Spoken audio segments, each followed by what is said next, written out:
Hello everyone, I hope everybody is doing all right. Geography की lecture series में मैं आपका वेलकम करता हूँ। इस लेक्चर के अंदर, इस वीडियो के अंदर अपन रिवीजन करने वाले हैं कल अपन ने जो पढ़ा था उसका। ठीक है, कहाँ से शुरू करा था बताओ? कंबाइंड रूल्स, बिल्कुल सही। ठीक है कल अपन ने कंबाइंड रूल्स के यहाँ से शुरू करा था। इस कंबाइंड रूल्स के अंदर सबसे पहले अपन ने जो है इक्वेटर के ऊपर देखा था, अपर एटमॉस्फेयर के अंदर। इक्वेटर पे, अपर एटमॉस्फेयर पे अपन ने क्या देखा भाई? अपन ने ये देखा कि 2 से 3 किलोमीटर की हाइट पर लार्जली जितना भी फ्रिक्शनल फोर्स होता है वो खत्म हो जाता है ना। तो उसके ऊपर जो विंड चलेगी वो गोल गोल घूमेगी। उन विंड्स को अपन क्या कहेंगे? उन विंड्स को अपन जियोस्ट्रॉफिक विंड्स कहेंगे। समझ में आया? ठीक है, क्योंकि वहाँ पे जो है, अच्छा सॉरी इक्वेटर, अरे नहीं, इक्वेटर के ऊपर कोरियोलिस भी नहीं है, तो यहाँ पे तो सिंपल जो है थियोरेटिकल विंड चलेगी एक डायरेक्शन से, हाई प्रेशर से लो प्रेशर की तरफ। सिंपल, समझ में आया? ठीक है, and this would be parallel to isobars. ये जो आइसोबार्स है इनके परपेंडिकुलर होगा। ठीक है, पैरेलल नहीं हुआ। फिर उसके बाद क्या चीज़ है? अदर देन इक्वेटर, इक्वेटर के अलावा अगर बात करें तो कोरियोलिस और पीजीएफ ये दोनों ही लगेगी अब अपर एटमॉस्फेयर वगैरह के ऊपर। और इन सारे केसेस के अंदर अपन को जियोस्ट्रॉफिक विंड्स मिलेगी। What are geostrophic winds? तो जियोस्ट्रॉफिक विंड्स जो है वेस्ट टू ईस्ट डायरेक्शन के अंदर ही घूमती रहती है, बहुत कम डिसेंड करती है। जब डिसेंड करती भी है तो ग्रेविटी की वजह से डिसेंड करती है ना। और जो है नदर्न हेमिस्फीयर, सदर्न हेमिस्फीयर दोनों के अंदर ही वेस्ट टू ईस्ट डायरेक्शन में ही घूमती है। ये सब अपन ने देख लिया था। ठीक है, ऐसी कुछ मिरर इमेज वगैरह अपन ने बना ली थी। जियोस्ट्रॉफिक विंड्स के अंदर कुछ जो है जेट स्ट्रीम्स और रॉसबी वेव्स वगैरह भी आती है, तो जेट स्ट्रीम्स, रॉसबी वेव्स वगैरह को अभी अपन आज ही देखेंगे। ठीक है, चलो साइक्लोन्स की अगर अपन बात करें तो साइक्लोन्स अपन को इक्वेटर पे नहीं मिलते। क्यों नहीं मिलते? क्योंकि इक्वेटर पे कोरियोलिस नहीं है, कोरियोलिस नहीं, साइक्लोन नहीं, सिंपल सी बात है ना। ठीक है, फिर नेक्स्ट चीज़ क्या है? सरफेस की अगर अपन बात करें तो सरफेस के ऊपर अपन को कोरियोलिस भी मिल रहा है, पीजीएफ भी मिल रहा है और फ्रिक्शनल भी मिल रहा है। इस केस के अंदर जो है विंड स्पायरल करेगी और अब अपन को साइक्लोनिक और एंटी साइक्लोनिक कंडीशंस मिलेगी, साइक्लोनिक एंटी साइक्लोनिक मूवमेंट्स मिलेंगे। फिर अपन ने साइक्लोनिक और एंटी साइक्लोनिक मूवमेंट्स के बारे में उनका जो है डिफरेंस वगैरह देखा था। ठीक है, नहीं देखा था, पहले देख लिया था। चल कोई बात नहीं, एक बार वापस देख लेते ना। ठीक है, पहले भी देख लिया हो तो भी ठीक है। तो देखो भाई, इनके डिफरेंस के अंदर सबसे पहले यहाँ पे अपन ने हेमिस्फीयर लिखा था। हेमिस्फीयर के अंदर क्या देखा था भाई? एक तो नॉर्थ हेमिस्फीयर है, एक साउथ हेमिस्फीयर है ना, नदर्न हेमिस्फीयर, सदर्न हेमिस्फीयर है। अब यहाँ पे दो चीज़ें बनती है पहले, उसके बाद यहाँ पे आता है प्रेशर। ठीक है, तो प्रेशर कंडीशन कैसी होती है? प्रेशर कंडीशन अगर लो प्रेशर है, ठीक है, या फिर हाई प्रेशर है, अगेन लो प्रेशर है या फिर हाई प्रेशर है, ये दो ही प्रेशर कंडीशंस हो सकती है। ठीक है, लो प्रेशर के केस के अंदर क्या होगा? लो प्रेशर के केस के अंदर यहाँ पर नदर्न हेमिस्फीयर के अंदर जो है अपन को एक स्पाइरल मूवमेंट देखने को मिलेगा। पहली बात तो ये देखो, सबके अंदर स्पाइरलिंग है, इन सब के अंदर स्पाइरलिंग है। ठीक है, इनवर्ड है या आउटवर्ड है वो अपन कहाँ से, तो उससे प्रेशर से अपन गिन सकते हैं, देख सकते हैं कैसे। हाई प्रेशर के अंदर जब हवाएं आएंगी तो यहाँ पे इनवर्ड होगा, लो प्रेशर से बाहर जब हवाएं जाएंगी तो वहाँ पे आउटवर्ड होगा। समझना है? ठीक है, चलो, तो स्पाइरलिंग है नदर्न हेमिस्फीयर के अंदर एंटी साइक्लोनिक होती है, सॉरी एंटी क्लॉकवाइज होती है ना, एंटी क्लॉकवाइज। और इन्हीं लो प्रेशर कंडीशंस को अपन साइक्लोनिक कंडीशंस कहते हैं। कैसी कंडीशंस कहते हैं? साइक्लोनिक कंडीशंस कहते हैं, एंटी क्लॉकवाइज नदर्न हेमिस्फीयर में। हाई प्रेशर को अपन एंटी साइक्लोनिक कंडीशंस कहते हैं और नदर्न हेमिस्फीयर में ये जो है क्लॉकवाइज डायरेक्शन के अंदर स्पाइरल करती है। इसी का उल्टा सदर्न हेमिस्फीयर में हो जाता है। सदर्न हेमिस्फीयर में लो प्रेशर जो है वो क्लॉकवाइज चलेगा और हाई प्रेशर जो है वो एंटी क्लॉकवाइज चलेगा। अगेन हाई प्रेशर को जो है एंटी साइक्लोनिक कंडीशंस कहेंगे और इन्हें साइक्लोनिक कंडीशंस कहेंगे। सिंपल, ठीक है, 2-3 बार प्रैक्टिस करो, समझ में आ जाएगा। नेक्स्ट यहाँ पे एटमॉस्फेरिक सर्कुलेशंस। इन एटमॉस्फेरिक सर्कुलेशंस यही अपन ने देखा था। ठीक है, ये मैंने आपको रिवाइज करवा दिया। बाकी एटमॉस्फेरिक सर्कुलेशंस के अंदर अपन ने क्या पढ़ा? 3 तो अपन ने सेल पढ़े, Hadley cell, Ferrel cell and polar cell, है ना। ठीक है, और इसके अंदर जो विंड वगैरह चलती है वो जियोस्ट्रॉफिक विंड्स वगैरह, उनका भी केल अपन ने देख लिया था। उसके अलावा देखा था कि भाई ये नीचे क्यों आ रही है, यहाँ पे मैकेनिकल रीजन्स की वजह से नीचे क्यों आ रही है। ठीक है, तो वो आ रही है क्योंकि ग्रेविटी है नीचे। क्या है? ठीक है, नहीं यहाँ पर तो थर्मल रीजन है। ठीक है, यहाँ पर नीचे क्यों आ रही है? यहाँ पर इसलिए आ रही है क्योंकि ग्रेविटी है नीचे। समझना है? ठीक है, गुड। फिर उसके बाद क्या चीज़ है? ये अपन ने सारे जो है Hadley's cell, Ferrel cell, polar cell और जो प्रेशर बेल्ट्स हैं, ठीक है, equatorial low pressure belt, sub tropical high pressure belt, sub polar low pressure belt, polar high pressure belt और उन्हीं के इक्विवेलेंट जो सदर्न हेमिस्फीयर के अंदर है वो, ठीक है। तो ये सारे के सारे अपन ने बेल्ट्स देख लिए। टोटल कितने बेल्ट्स हैं? टोटल 7 बेल्ट्स हैं। कितने बेल्ट्स हैं? 7 बेल्ट्स हैं, ठीक है। और माइग्रेशन ब्रेकिंग, फिर उसके बाद नेक्स्ट टॉपिक अपन ने देखा था कि माइग्रेशन ऑफ प्रेशर बेल्ट क्या होता है। माइग्रेशन ऑफ प्रेशर बेल्ट के बाद अपन आईटीसीजी के ऊपर आए थे। What is ITCZ? ITCZ is inter tropical convergence zone, ठीक है। ये एक ऐसा जोन है जहाँ पे जो ईस्टर्लीज हैं वो दोनों कन्वर्ज होती है, सदर्न हेमिस्फीयर की और नॉर्दर्न हेमिस्फीयर की जो ईस्टर्लीज हैं वो कन्वर्ज होती है। ये कहाँ पर बनता है? लोएस्ट टेम्परेचर एंड लोएस्ट जो प्रेशर है, highest temperature and lowest pressure, sorry, highest temperature and lowest pressure के जो है एरिया के अंदर अपन को ये चीज़ देखने को मिलती है, आईटीसीजी देखने को मिलती है, ठीक है। फिर उसके बाद क्या चीज़ है? Breaking of pressure belt. अच्छा, माइग्रेशन ऑफ प्रेशर बेल्ट जो है इसके साथ में ही चलता है, आईटीसीजी के साथ में ऊपर नीचे होता रहा। और ब्रेकिंग ऑफ प्रेशर बेल्ट जो है, ब्रेकिंग ऑफ प्रेशर बेल्ट के अंदर अपन ने देखा था ड्यू टू कॉन्टिनेंटैलिटी इफेक्ट, ठीक है, ड्यू टू कॉन्टिनेंटैलिटी इफेक्ट। ये जो पहली बात तो सब ट्रॉपिकल हाई प्रेशर बेल्ट है, ये टूटता है और क्या बनता है? यहाँ पर बनता है sub tropical low pressure cell and sub tropical low pressure cells, ठीक है। ये दूसरे अलग अलग हाई प्रेशर सेल्स, ठीक है। उसके अलावा जो पोलर है, विंटर्स के अंदर क्या होता है? जो पोलर हाई प्रेशर है, ठीक है, पोलर लो प्रेशर है वो टूटता है और ओशन के ऊपर तो पोलर लो प्रेशर सेल ही रह जाता है, लेकिन कॉन्टिनेंट के ऊपर ये हाई प्रेशर के अंदर आ जाता है ड्यू टू थर्मल रीजंस, ठीक है। ये सब अपना हो चुका है। फिर कॉन्टिनेंटैलिटी, ओशन मॉनिटरिंग वगैरह अपन ने देख लिया है, ठीक है। विंड जिसके अंदर यहाँ पे देखो विंड्स अपन ने बेसिक इसकी डेफिनेशन देख ली थी। हाई टू लो चलती है, हॉरिजॉन्टली होती है, प्राइमरी, सेकेंडरी, टर्शरी, ये 3 तरीके के अपन सर्कुलेशंस देखेंगे। प्राइमरी के अंदर जो है ग्लोबल विंड्स, प्लानिटरी विंड्स, ठीक है, ये सारी प्राइमरी के अंदर आता है, जहाँ पे अपन ने tropical easterlies, westerlies and polar easterlies, ये 3 तरीके की विंड्स देखी थी, है ना। ये विंड्स किसके अंदर चल रही है? Hadley's cell, Ferrel cell and polar cell के अंदर चल रही है। फिर उसके बाद में जो है अपन ने इसके साथ में बेल्ट्स को भी लगा दिया है, सारी जो विंड्स हैं उन्हें भी लगा दिया है। क्यों साउथ वेस्टर्लीज नदर्न हेमिस्फीयर में आती है वो अपन ने समझा था। क्यों नदर्न वेस्टर्लीज जो है वो सदर्न हेमिस्फीयर में आती है, ठीक है, यहाँ लिखा नहीं है, ठीक है। क्यों नदर्न हेमिस्फीयर सदर्न उसमें आती है, ठीक है, सदर्न हेमिस्फीयर में आती है, ये भी अपन ने देख लिया था। गुड। फिर क्या है? कॉजेज़ क्या क्या है भाई? कौन कौन से कॉजेज़ हैं जो कि विंड को इफेक्ट करते हैं? तो उसके अंदर अपन ने देखा था एक तो रोटेशन ऑफ द अर्थ, ठीक है, रोटेशन ऑफ द अर्थ। क्यों? तो ये तीनों जो सेल्स बन रहे हैं ये रोटेशन ऑफ द अर्थ की वजह से ही बन रहा है। अगर ये रोटेशन नहीं होता तो एक यूनिसेलुलर मॉडल होता, समझ में। सेकंड चीज़ है latitudinal variation of atmospheric heating, ठीक है। तो लैटिट्यूडनल वेरिएशन के अंदर अपन ने देखा था कि भाई जो इक्वेटर है, इक्वेटर के ऊपर ज़्यादा हीटिंग होती है, सब ट्रॉपिक के ऊपर उससे ज़्यादा हीट, या ट्रॉपिक के ऊपर उससे ज़्यादा हीटिंग होती है, और फिर उसके बाद जो है पोलर के ऊपर सबसे कम हीटिंग होती है, समझना। फिर उसके बाद क्या चीज़ है? इन सिंक मूवमेंट वगैरह, सन वगैरह, ठीक है, ये सब चीज़ें हैं। Emergence of pressure belts, emergence of pressure belts और शिफ्टिंग या फिर माइग्रेशन ऑफ प्रेशर बेल्ट्स, ये दोनों ही चीज़ें सन के मूवमेंट के साथ में सिंक में है, ठीक है। तो ये चीज़ें भी अपन ने देख ली। Second, distribution of continents and oceans. यहाँ पे अपन ने देखा था क्यों वेस्टर्लीज जो है वो सदर्न हेमिस्फीयर के अंदर ज़्यादा स्ट्रॉन्ग है और जो है नदर्न हेमिस्फीयर के अंदर कंपैरेटिवली वीक है, समझना, ठीक है। और इन्हीं वेस्टर्लीज के अपन ने अलग अलग नाम भी देखे थे। कौन कौन से नाम देखे थे भाई? तो यहाँ देखो, roaring 40s, furious 50s, श्रिकिंग 60s, ठीक है, ये सारे के सारे नाम देख लिए थे, ठीक है। चलो अब नया टॉपिक शुरू करते हैं, टर्शरी विंड्स। टर्शरी विंड्स के अंदर क्या है देखते हैं।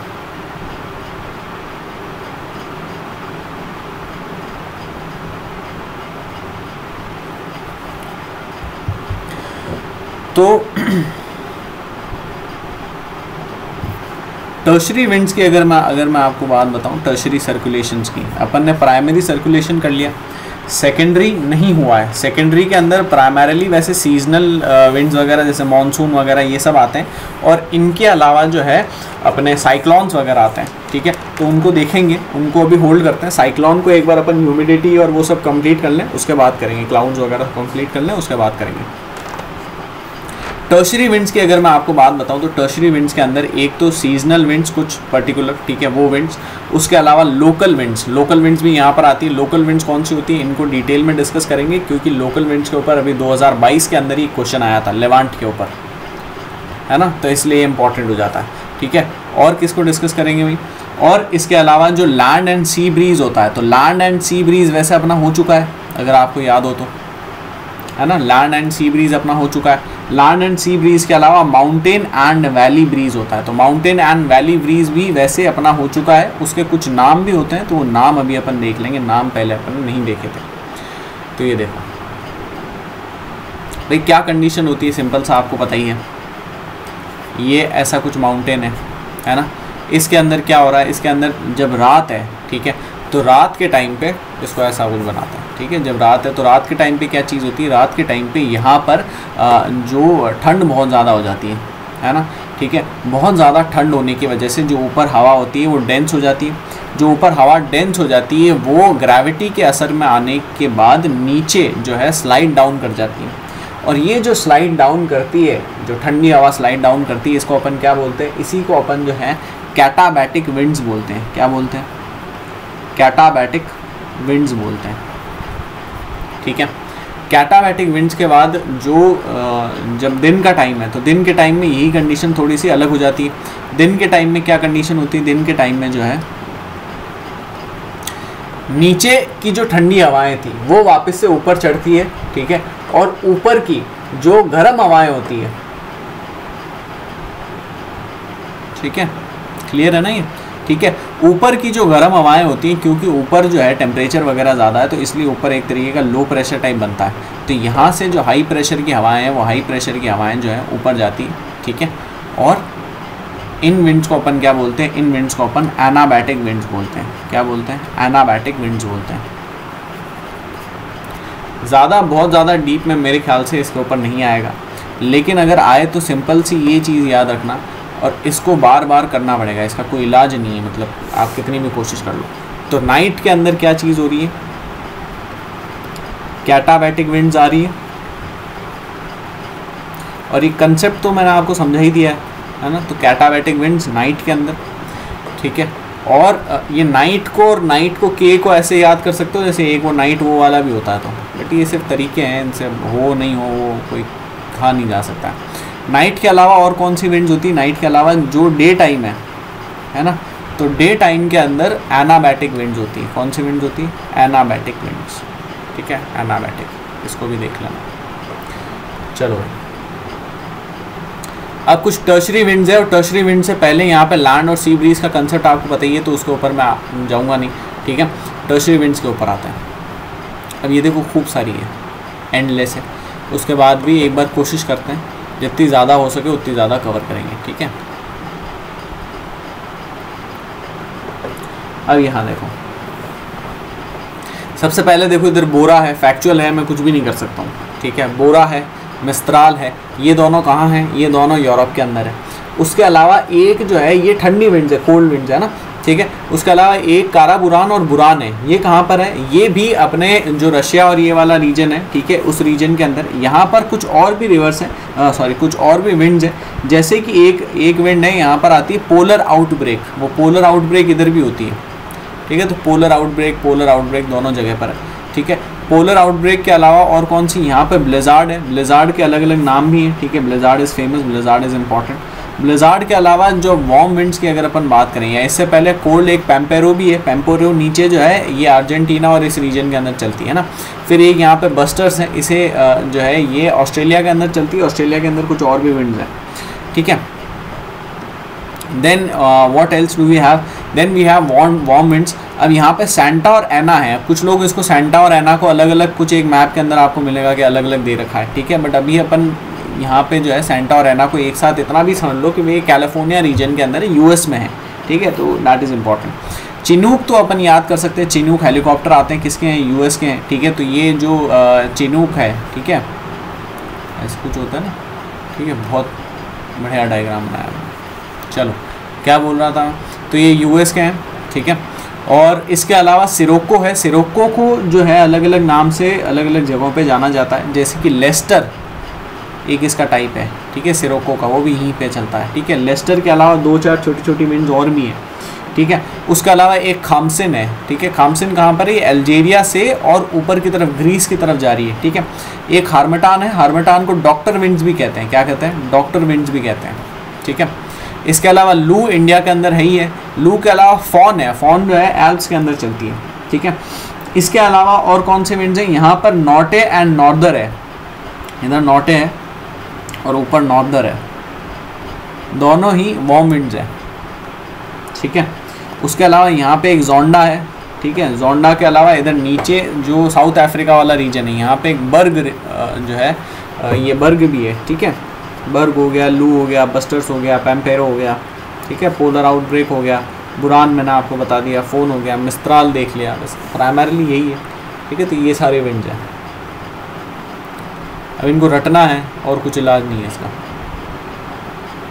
ठीक है। चलो भाई नेक्स्ट टॉपिक देखते हैं। ये विंड्स के ऊपर कुछ एक मैंने यहाँ पे क्वेश्चंस वगैरह लगा रखे हैं, जैसे ये लेवांट के ऊपर क्वेश्चन आया था, ठीक है, 2022 के अंदर ही आया था, इसलिए लेवांट इंपॉर्टेंट हो जाता है। उसके अलावा वेस्ट इंडीज़ वगैरह के ऊपर क्वेश्चन आया हुआ है ना, ठीक है। फिर ये जो है ओशन मीन टेम्परेचर, और यहाँ पे क्या है, हाँ मानसून के ऊपर है, मानसून पढ़ेंगे। मानसून अपन बायोम्स के अंदर वैसे अपन ने पढ़ा है बेसिक थोड़ा, और वापस पढ़ लेंगे, है ना, ये सब चीज़ें देखेंगे। चलो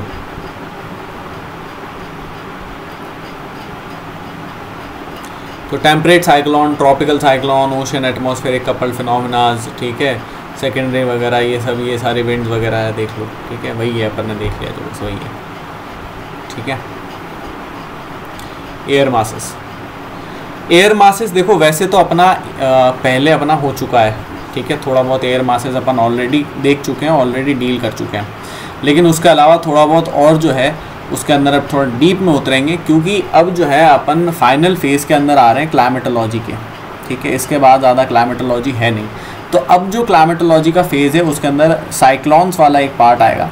वो साइक्लोन्स वाले पार्ट के अंदर फ्रंट्स आएंगे, और उन फ्रंट्स वगैरह को समझने के लिए, उन सब के लिए एयर मासेस का वापस से उनको समझना, एक रिवीजन वगैरह इंपॉर्टेंट है। एयर मासेस की अगर अपन बात करें तो यहाँ पे सिंपल अपन ने देख लिया था, ये क्या होता है, एक लार्ज पैकेट ऑफ एयर होता है। इस लार्ज पैकेट ऑफ एयर के अंदर क्या होता है, ये जिस भी जगह पर जाता है उस जगह का टेम्परेचर, ह्यूमिडिटी और प्रेशर, इन तीनों चीज़ों को पिक कर लेता है, और उस जगह का टेम्परेचर, प्रेशर और ह्यूमिडिटी, इन तीनों चीज़ों को चेंज भी कर देता है, समझ में। उसके अलावा अपन ने क्या देखा था, उसके अलावा अपन ने प्राइमरीली वार्म और कोल्ड टाइप के एयर मासेस देखे थे, है ना। ये सब तो अपन ऑलरेडी कर चुके हैं। अब क्या चीज़ है, अब इसके अलावा और भी कुछ इसके कैरेक्टरिस्टिक्स वगैरह दे रखे हैं, जैसे कि इसका जो टेम्परेचर है वो एल्टीट्यूड के ऊपर सिमिलर होता है। एल्टीट्यूड के ऊपर सिमिलर होने का मतलब है कि यहाँ पर सिमिलर टेम्परेचर होगा, इस जगह पर सिमिलर टेम्परेचर होगा, इस जगह पर सिमिलर टेम्परेचर होगा, समझ में आया, ठीक है। तो ये तीन एरियाज़ के अंदर सिमिलर टेम्परेचर होंगे। फिर उसके बाद क्या चीज़ है, ह्यूमिडिटी ओवरऑल एक जैसी रहती है, और प्रेशर, अब मुझे एक बात बताओ, अगर टेम्परेचर अलग अलग हो रहा है इस एरिया के अंदर, मान लो कि भाई कितना है, अगर ये वार्म है तो यहाँ पर ले लो कि 20 डिग्री है, ठीक है, यहाँ पे ले लो 15 डिग्री है, ठीक है, यहाँ पे ले लो 10 डिग्री है, ठीक है। तो अगर इस टाइप से टेम्परेचर है, ठीक है, और ये टेम्परेचर अगर चेंज हो रहा है अलग अलग एल्टीट्यूड के ऊपर, तो क्या प्रेशर सेम रहेगा? प्रेशर भी सेम नहीं रहेगा, प्रेशर भी चेंज होगा, ठीक है। तो प्रेशर भी अलग अलग एल्टीट्यूड्स के ऊपर चेंज होगा, लेकिन ह्यूमिडिटी ओवरऑल इस पूरे पैकेट के अंदर एक जैसी रहेगी, ठीक है, इसको याद रखना है। फिर उसके बाद क्या चीज़ है, फ्रंट्स की अगर अपन बात करें तो दो जब एयर मासेस मिलते हैं तो उनकी बाउंड्री को क्या कहते हैं, अपन फ्रंट कहते हैं, और ये जो फ्रंट बनता है इस प्रोसेस को फ्रंटोजेनेसिस कहते हैं, ठीक है। जेनेसिस आपने मूवीज़ वगैरह देखी होगी, तो मूवीज़ के अंदर लिखा होता है, ठीक है, कि टर्मिनेटर जेनेसिस, शायद ऐसी एक कोई मूवी है, ठीक है। टर्मिनेटर तो है, आगे जेनेसिस है कि नहीं है याद नहीं मुझे, ठीक है। तो टर्मिनेटर जेनेसिस, ठीक है। वैसे ही अलग अलग मूवीज़ होती है, जेनेसिस उनके ऊपर नाम होता है ना। तो जेनेसिस का मतलब होता है शुरुआत होना किसी चीज़ की, जनरेशन की शुरुआत होना, तो ऐसे जनरेट होना, ठीक है, ऐसे, ठीक है। तो फ्रंटोजेनेसिस इस पूरे प्रोसेस को अपन कहते हैं जो शुरुआत होती है फ्रंट्स की। फ्रंट्स क्या चीज़ होती है, मैंने आपको बताया, बाउंड्री होती है, ठीक है। इसको बना कर देखते हैं एक बार ढंग से। ये ज़मीन है, इस ज़मीन के ऊपर दो अपन एयर मासेस बना देते हैं, ठीक है। एक वार्म हो गया, एक कोल्ड हो गया, है ना। इन दोनों के बीच का जो एरिया है ये वाला, ठीक है, this area is known as front, समझ में आया। इसे क्या कहते हैं, इसे फ्रंट कहते हैं। अब ये जो फ्रंट का एरिया है, ठीक है, इस फ्रंट के क्या कैरेक्टरिस्टिक्स होंगे बताओ? कोल्ड के होंगे या वार्म के होंगे? भाई दोनों के होंगे, थोड़े थोड़े, है ना, थोड़े थोड़े दोनों के होंगे। और प्लस बात ये है कि एक थोड़ा सा मीडिएशन जोन टाइप होता है, ये जो है इन दोनों को अलग अलग रखता है, दोनों फ्रंट्स को अलग रखता है, सेपरेट रखता है। इसीलिए इस बाउंड्री को एक चीज़ और भी कहते हैं, इसे एयर कर्टन भी कहते हैं। क्या कहते हैं? एयर कर्टन, ठीक है।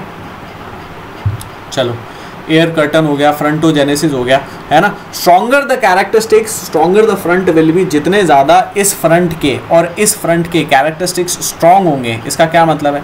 इसका मतलब है कि कोल्ड के अंदर, जैसे यहाँ पे ये वाला टेम्परेचर आप मान लो, तो कोल्ड के अंदर यहाँ पे जो टेम्परेचर है वो लेट से कि भाई माइनस, या ये तो चलो ज़्यादा हो जाएगा, यहाँ पे ले लोगे भाई 5 डिग्रीज़ है, ठीक है, 5 डिग्री सेल्सियस है। और यहीं पे जो वार्म के अंदर टेम्परेचर है, ठीक है, नीचे की तरफ, वो मान लो कि भाई 18 डिग्री सेल्सियस है, या फिर जो भी है मान लो, चलो 18 मान लो, ठीक है, 20 डिग्री मान लो, ठीक है, 20 डिग्री सेल्सियस है। अब आप बोलोगे यार 20 डिग्री बहुत ज़्यादा थोड़ी होता, हम तो 20 डिग्री पे AC चलाते हैं। देखो रिलेटिविटी के मामले हैं, समझ में आया, ठीक है। पूरी क्लाइमेटोलॉजी के अंदर रिलेटिविटी की इंपॉर्टेंस है, ये मैंने आपको बताया। तो यहाँ पर रिलेटिविटी की अगर बात देखो तो 5 और 20 के अंदर 15 डिग्रीज़ का फ़र्क है ठीक है, बहुत ज़्यादा बड़ी बात हो जाती है, ठीक है, 15 डिग्री 15 डिग्रीज। फिर उसके बाद क्या चीज़ है, अब फ्रंट्स के अलग अलग टाइप्स होते हैं, ठीक है। तो फ्रंट्स के प्राइमरीली 4 टाइप के अपन फ्रंट देखेंगे, ठीक है, 4 टाइप के अपन फ्रंट देखेंगे। पहला होता है स्टेशनरी फ्रंट। क्या होता है? Stationery front, good. सेकंड होता है कोल्ड फ्रंट। थर्ड होता है वार्म फ्रंट। और फोर्थ होता है ऑक्लूडेड फ्रंट, ठीक है। स्टेशनरी फ्रंट क्या चीज़ होती है भाई? सबसे पहली बात तो ये आती है, स्टेशनरी फ्रंट सिंपल सा है, जब एक एयर मास और दूसरा एयर मास एक जगह पे स्टेबल है, ना ये इस तरफ जा रहा है, ना ये इस तरफ जा रहा है, और ना ही ये इस तरफ जा रहा है, तो उस फ्रंट को अपन, उसके बीच में जो फ्रंट बनेगा उसे क्या कहेंगे? उसे अपन स्टेशनरी फ्रंट कहेंगे। अब ये चीज़ बनती कब है, ये समझना इंपॉर्टेंट है। तो जैसे मान लो कि भाई ये 60 डिग्री लैटिट्यूड है ना, इस 60 डिग्री लैटिट्यूड के ऊपर, और इधर ले लो 30 डिग्रीज, ठीक है, यहाँ पे ले लो 90 डिग्रीज, ठीक है। अब यहाँ पे कुछ विंड्स चल रही है भाई, कौन सी विंड्स चल रही है बताओ? कौन सी विंड चल रही है बताओ? तो 90 डिग्री टू 60 डिग्री तो अपनी जो है पोलर ईस्टर्ली चलती है, तो ये हो गई पोलर ईस्टर्ली, समझ में आया, ठीक है। और 60 डिग्री टू 30 डिग्री अपन को कौन सी मिलती है? तो यहाँ पे, या 30 डिग्री टू 60 डिग्री अपन को कौन सी विंड मिलती है? यहाँ पे अपन को वेस्टर्लीज मिलती है ना, तो ऐसी हो गई वेस्टर्लीज। अब मुझे बताओ, क्या ये दोनों विंड्स एक दूसरे के अंदर कोइंसाइड कर रही? नहीं कर रही। एक इधर से इधर जा रहा, दूसरा इधर से इधर जा रहा, दोनों को एक दूसरे से कोई लेना देना नहीं है, समझ में आया, ठीक है। तो अगर इधर कोई फ्रंट वगैरह होगा भी, ठीक है, अगर यहाँ पे कोई एयर मास वगैरह होगा भी, तो वो इस तरफ जाएगा ना, ठीक है। और अगर इस तरफ कोई एयर मास होगा तो वो यहाँ जाएगा, ठीक है। दोनों एक दूसरे के अंदर तो नहीं जाएंगे, ठीक है, ये चीज़ तो हो ही नहीं रही है। तो अगर ये चीज़ नहीं हो रही, तो यहाँ पे अपन को कौन सा फ्रंट मिलेगा? यहाँ पे अपन को स्टेशनरी फ्रंट मिलेगा, और इसी स्टेशनरी फ्रंट को अपन सब पोलर फ्रंट कहते हैं। क्या कहते हैं?